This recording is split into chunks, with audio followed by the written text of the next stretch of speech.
Hey everyone, welcome to our Canal Days video series, and thanks for joining us for today's episode of the Excelsior paper mill of Holyoke, Massachusetts. I'm your host Carrie, here with my co-host, local historian and founder of Historical Tours of Greater Holyoke, Robert Comu. As your personal tour guide, Robert will lead you through some of the most iconic sites and their legends of historic significance throughout New England's preeminent and pivotal state of Massachusetts. With his expert insights, every monument and memorial story comes to life. Afterwards, don't forget to check out his website, holyokecanaltour.org, to access the full Canal Days video and podcast series. Also, check out his free in-person public tours he offers throughout Western Mass and the 2025 schedule for these special events. You can also book personalized private tours for groups of all sizes tailored to your interests. To discover all that and much more, remember to log on to holyokecanaltour.org. Get ready to be transported back on time on an unforgettable adventure.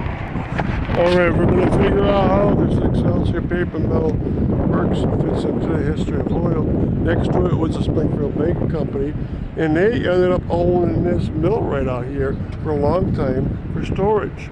Both companies came into Holyoke in 1873, the Excelsior and Springfield Bank, and they were side by side. The Springfield Bank Company got larger and larger, whereas the Excelsior it did well for a while, then it started not doing so well. So what we'll do is walk up to a bridge along the way here.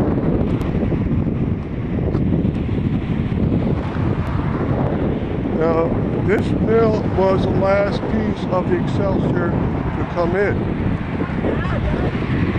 So the Excelsior was mostly along its right hand side, and pieces of it are still there. You can still see those old buildings. They're probably from 1873, and there's more modern ones in the very back. The whole is owned by Holyoke Paper now, but they would have had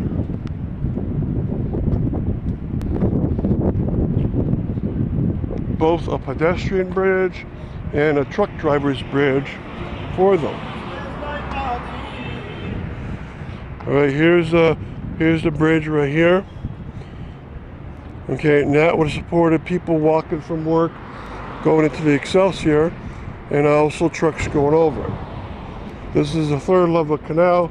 You can see one of the raceways, a start of it, right over here. It has a grill on it. It doesn't look like it's active though. It's boarded up. And the next mill is down there.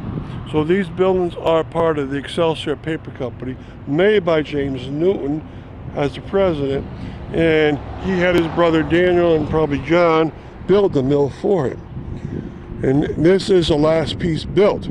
Now, along the way, the Excelsior was sold off, and the mill to buy it was a mill called the Springfield Bank Company, which I just mentioned was on the side of it. So they bought out the full buildings, and so they own two side-by-side mills, including this remnant here.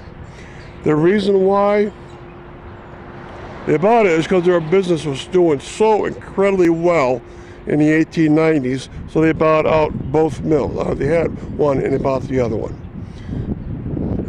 Now, as you know very well, when the cars came around, there was not the great need to have a horse blanket mill. So Springfield Blanket Company made horse blankets, and they made them for a long time in Holyoke, 1873 out to 1935.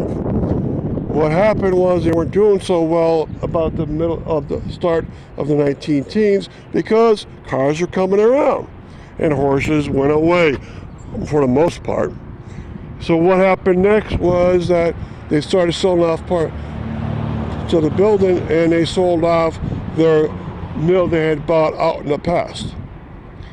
And when they did, another company bought it, and it's called the Advertisers Paper Mill. Right? So they had all this mill to develop, and they probably stayed around for 20 years. And then sometime in the 1930s, a company called the Taylor Logan Paper Mill came in, and they took over the buildings. All right, so that's the long history of this building. Some of the old ones again here, even right in the back, you see some old ones. Definitely is old storage mill still here. This is third level canal. That turbine right there was for Springfield Bank Company, so they only had one turbine going, which was enough. You can probably generate up to 2 megawatts of hydromechanical power here. Okay, and it's still being used. And this bridge is still solid. It's opened up, and you can get great views off of it. Okay, the workers live around South Holyoke. Okay, so I hope you understand that, and I hope you see you around the canals.